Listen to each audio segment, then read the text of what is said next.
Alright, what is up everyone? Welcome back to the channel. My name is Chris and today I am back with another video here, and I've been seeing a lot of this lately, and since Elliot Friedman came out with the his last 31 thoughts, or I guess it was really 33 thoughts or 31, whatever,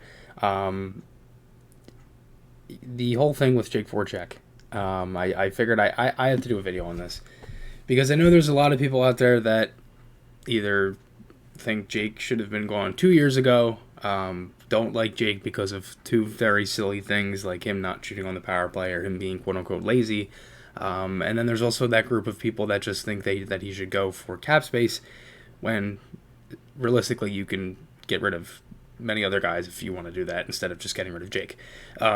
So these are the 2 points here that are on this, and these are, I guess, for the Flyers range. The one is number 12, and this is what Elliot Friedman said. He said, "I'm going to stress that this situation has been described as not a criminous to me, but Philadelphia and Jake Voracek have discussed that it might be time for a change as well.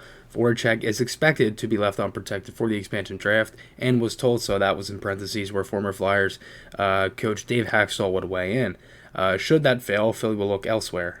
There are 3 years left on his contract with cash slightly lower than his cap hit of $8.25 million. Both sides are also prepared for the possibility of a trade won't occur, so he stays put. There will be a legitimate attempt to move him, or that is a legit attempt to move him. So the other thing is the Seth Jones of Philadelphia discussions appear off for now. The Flyers can't get commitment they want from Jones. That's his right to wait unless he's certain, but Philly won't make the deal without it. That we kind of knew. But anyway, just to go back to, of what Freeman said, Jake could get left unprotected. That's probably what's going to happen. We kind of have known that for a while. But the thing that kind of makes me think about this is, like, now that Flyers fans are hearing that Jake could get left unprotected, it has to be Voracek. It has to be him that goes. And that's kind of my issue is, like, listen, I think I have some pretty valid points here for Jake. Who's going to replace that average 60-point production every year? Probably no one. I don't think anyone will, unless somebody has a breakout season like Konechny did, not this past year, but the following year before. You have to follow that back up. If not, who's that going to be? I honestly have no idea. Who brings the attitude that Jake does? Who has that FU swagger, that kind of attitude? No one. I don't think there's many other guys that really do what Voracek does on the power play either. Regardless of what you want to say he does, I don't think the Flyers have anybody that has that big body along the wall. Again, he's a lot more... He has a lot more value than what people realize, and just because he makes $8.25 million, that means that we have to get rid of him. First of all, if you're getting rid of Voracek for cap reasons, then I don't necessarily understand, because you can move other guys for cap. You can get rid of James Van Riemsdyk, who makes $7 million. That's only $1.25 million off. That's really not that much. I know it's a flat cap and everything, but the Flyers have $13 million in cap space right now, and who said that their RFAs were going to demand all this money? They have 6 RFAs, seven. Hart, Sanheim, Moose, Lyon, Morin, Torensky, and Patrick. Those are the guys that they have to re-sign. The only ones that are going to be getting a good chunk of money are Hart and Sanheim. Moose, we don't even know if Moose is coming back. Alex Lyon, that's the same thing. Morin, you could shoe him in as a 7th defenseman. And Torensky and Patrick aren't really going to be able to demand much money. Patrick will get maybe a little bit more because he has a little bit more leverage because he played games, but not much. And Hart and Sanheim, those contracts for them, I'd say 4 years by 4.5 for Hart, and I'd say 4 years by 4.4 million for Sanheim. That's probably it. That leaves you with about like 5 million, maybe 4 million left.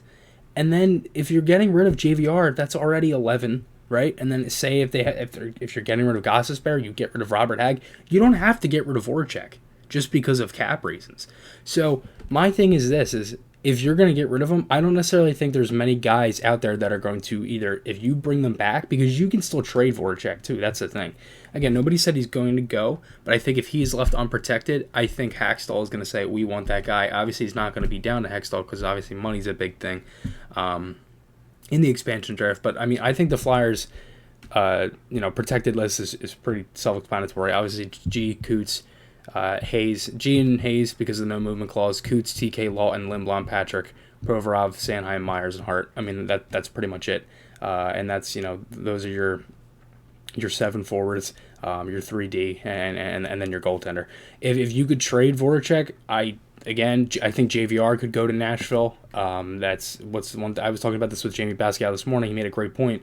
Nashville's a team that didn't really have goal scoring in the playoffs. I mean, really throughout the end of their season, their goaltending was fabulous. Saros was great. They had really good defense.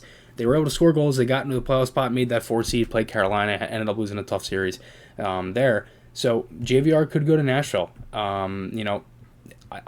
think Voracek could go for a 1-for-1 maybe for a defenseman. I mean, the thing is this guy still has value. That's the thing that people aren't really realizing here, and that he's not going to. I'm telling you, if he leaves, you're going to seriously realize that you're just going to realize that he's not going to be there. And I think that there's going to be a lot of things that are like, well, again, I seriously don't know who is going to replace what Jake brings. I mean, maybe in a couple years you're looking at some of these younger guys to pick up some of their production, like a guy like Allison, maybe in a couple years, but that's 2-3 years down the line. I mean, he could be a 30-point, maybe even 40-point player next year, and obviously that's a stretch. So you never really know. But I mean, I don't necessarily think moving Voracek just for the sake of moving Voracek is the best thing. Now, the one thing that does concern me is that, regardless if he's left unprotected, which it says here, I'll read it again. It says Voracek is expected to be left unprotected for expansion. And then it talks about Hackstall. Should that fail, Philly will look elsewhere. So that could mean that both sides are still prepared for the possibility of a trade that won't occur, or he could get traded too. So there is going to be an attempt to move Voracek. But I just don't know. I don't want the Flyers to move Jake. I mean, if as many of you guys know, the 93 at the end of my YouTube channels for Voracek. On this side of my wall over here, I have a hanged Voracek signed poster. He was my first Flyers jersey. I have his bobblehead and a figurine up on this side over here as I'm messing up where to put my finger. Listen, I've always loved the guy. He's been there for a long time. And if anybody's going to sit here and tell me that to not put my fan opinion first, which is what I do literally every other time, then I'm not going to listen to you. I'm not going to sit here and not talk about my opinion, because I think I do make some good valid points. I mean, who's going to, I don't think anybody's really going to replace his production, and that's Swagger. I think that's something that, everybody talks about. That's something the Flyers need, and the one guy that has it, we all want to get rid of. So I'm not 100% sure, but let me know your guys' thoughts below. I know this is kind of a stir the pot kind of video of a bunch of stuff, but expansion draft list comes out on the 17th. It's the 12th today, so we got 5 days. Remember, guys, podcast articles, those links are on my channel. I just released an interview with Ryan Ufko. He is a USHL prospect. He's eligible for the 2021 draft. Just put that up on FlyersNittyGritty.com. I can talk much. You can go check that out. I'll put a link to that in the description. And thank you all for watching. I'll see you guys in the next one. And goodbye.